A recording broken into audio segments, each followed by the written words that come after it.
السلام عليكم ورحمة الله وبركاته. معكم مستر علي أسامة. إن شاء الله هنشرح لكم المجموعات بالعمليات عليها كلها في مثال واحد. هفهمكم يعني إيه اتحاد ويعني إيه تقاطع ويعني إيه فرق ويعني إيه كل الكلام ده هفهمه لكم في إن شاء الله في مثال واحد. بسم الله الرحمن الرحيم. ماشي، بسم الله.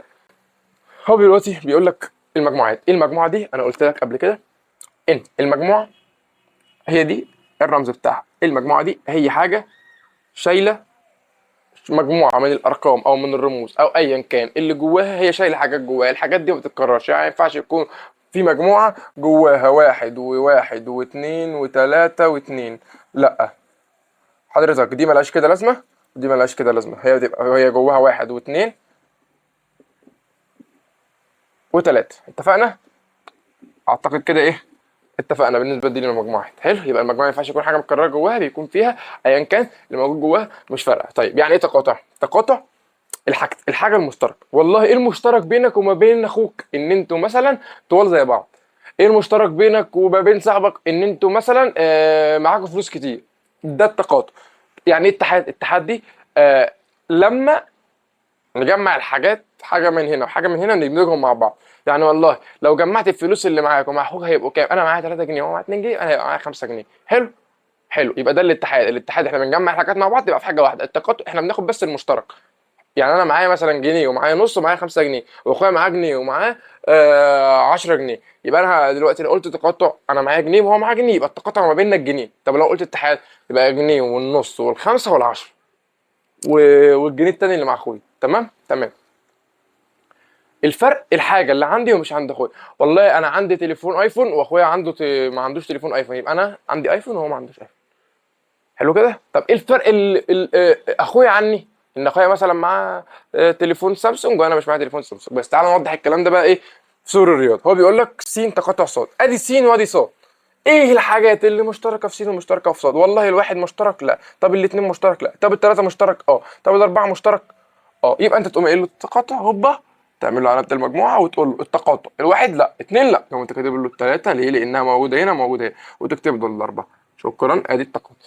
الاتحاد، والله الاتحاد هتقوم قايل له ده وده، هتقوم كاتب له كده واحد واثنين وثلاثة وأربعة اللي هي السين كلها. هتيجي تكتب الصاد هتكتب إيه؟ 3 4 5 6. لا خلاص، أنت كتبت الثلاثة مرة وكتبت الأربعة مرة، ما تكتبهاليش تاني. يبقى تكتب الخمسة والستة.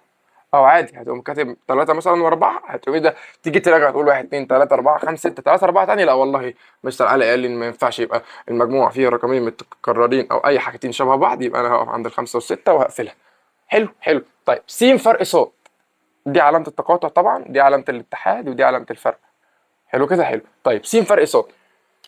س فرق صاد، ايه الحاجات اللي موجودة في س مش موجودة في صاد؟ والله هنا في واحد اتنين تلاتة أربعة، وهنا في تلاتة أربعة خمسة ستة. طيب هو سؤال، الواحد موجود هنا؟ لا، يبقى خلاص س مميزة بين الواحد عن الصاد. طب الاتنين موجودة؟ لا. طب التلاتة موجودة؟ اه، يبقى ما اكتبهاش. طب الأربعة؟ اه. هتقول لي طب والخمسة والستة؟ لا، الخمسة والستة دول عند الصاد. أنا عايز الحاجات اللي موجودة في السين مش موجودة في الصاد، الحاجات اللي موجودة فيك مش موجودة في أخوك. يبقى الحاجات اللي موجودة في السين مش موجودة في الصاد إلا واحد واثنين. طب صاد فرق سين، هتقول لي طب ما هي س فرق صاد هي في صاد فرق سين. لا، هو سؤال، هو الحاجات اللي مع أخوك، اللي معاك ومش مع أخوك، هي نفس الحاجات اللي مع أخوك ومش معاك؟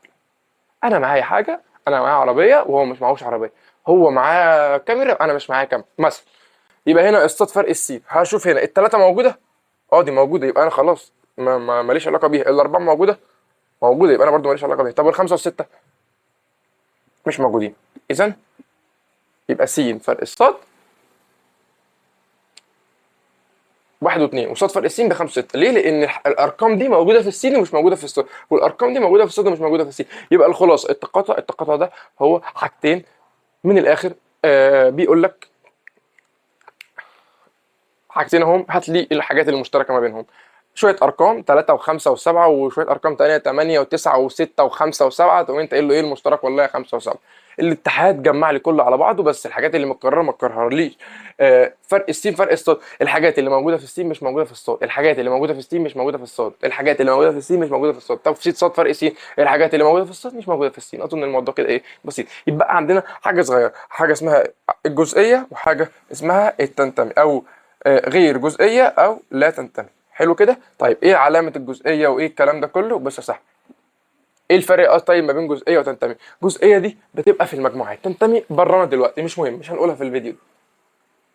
الجزئيه دي في المجموعات، هاجي اقول لك والله لو السين بتساوي 1 و2، وعندي مثلا العين بتساوي 1 و2 و3، هاجي اقول لك اذا س جزئيه من عين. ليه؟ لان السين دي كلها على بعضيها جوه عين، فيبقى ايه كده؟ السين جزء من عين. والله انا معايا كيلو قوطه وانت معاك كيلو قوطه وكيلو خيار وكيلو بصل، يبقى انا جزء منك، يعني انا الحاجات اللي معايا جزء من الحاجه اللي معاك، جزء من الحاجه اللي معاك، هي جزئيه جايه من كلمه جزء. يبقى اذا السين جزئيه من العين. طب هتيجي تقول لي هي العين جزئيه من السين؟ براحتك، تعال نشوف. هل العين دي 1 و2 و3، هل العين كلها موجوده في السين؟ لا، دي موجود منها 1 و2 بس، يبقى ايه؟ مش جزئيه. يبقى كده السين جزئيه من العين، والعين غير او ليست جزئيه من السين. بس كده، دي المجموعات بكل حبشتكناتها يا صديقي.